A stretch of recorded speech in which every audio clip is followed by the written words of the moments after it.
A question I get asked a lot is, should I cut my chips? Should I draw my chips? Or should I cut my pitches or draw my pitches? It's really not a question of what one you should do. It's a question of understanding, if you choose to do either, how to do it. But in addition, what are the benefits of cutting a chip versus drawing a chip, or perhaps even just swinging on neutral? So what do I mean by drawing a chip?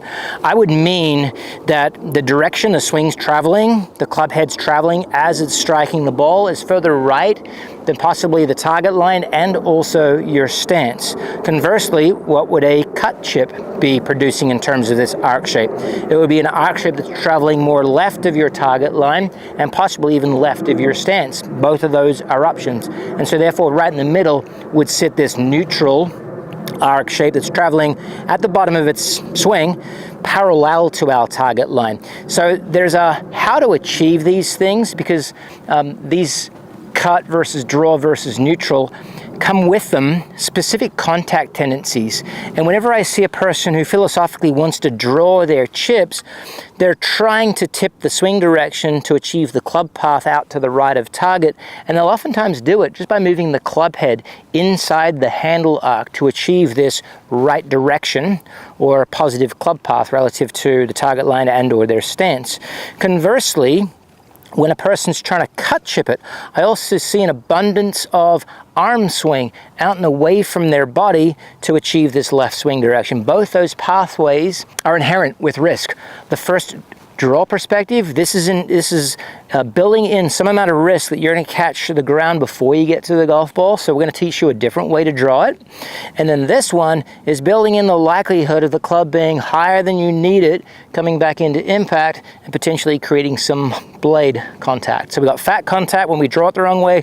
We got blade contact when we're trying to cut chips the wrong way. Now, so that's kind of the things to be aware of. We'll get to how we accomplish draw versus cut the proper way. But before we do that, let's talk about situations. I'm in this situation, I'm 15 yards from the green edge.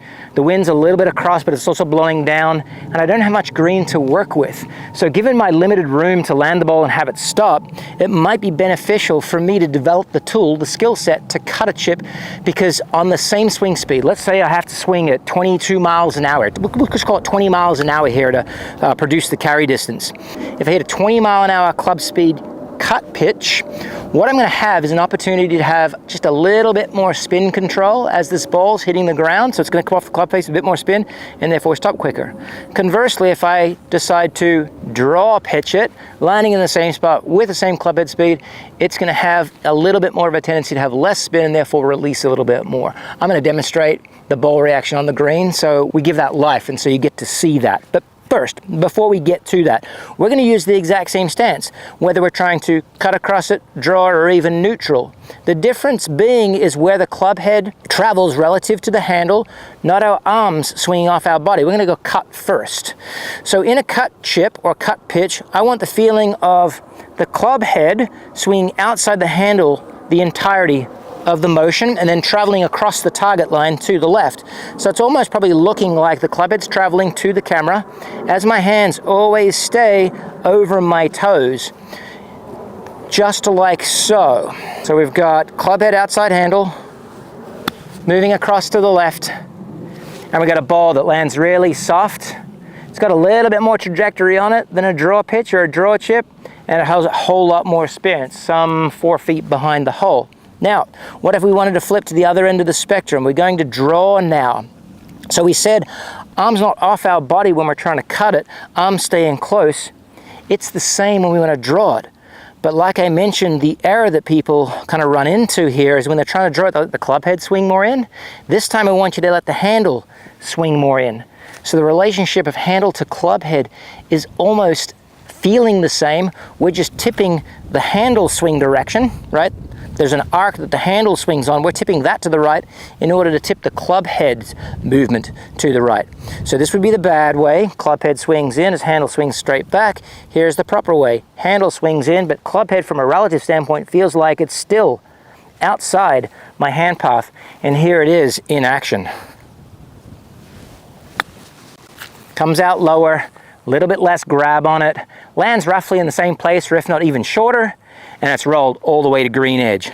So the draw, chip, or pitch might be advantageous when we're trying to get some ball rollout, some release with any given club, whereas the cut is going to stop very, very quick relative to that draw. And then right in the middle is where most of the time I see elite level golfers live.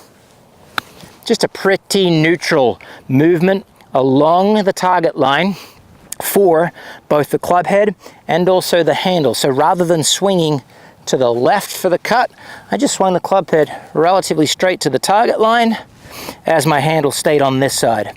So in all situations, the feeling of where the handle swings is always inside the club head. We make a small adjustment of feeling like the club head stays a little bit more out and comes across for cut. We make a small adjustment of bringing the handle a little bit more in and across for draw, and then right in the middle of those, the Goldilocks zone is neutral. Recognize and develop these skills, and you'll have an ability to land it where you want and stop it wherever you want, because you'll have 3 different tools that help you govern how quickly you stop that ball.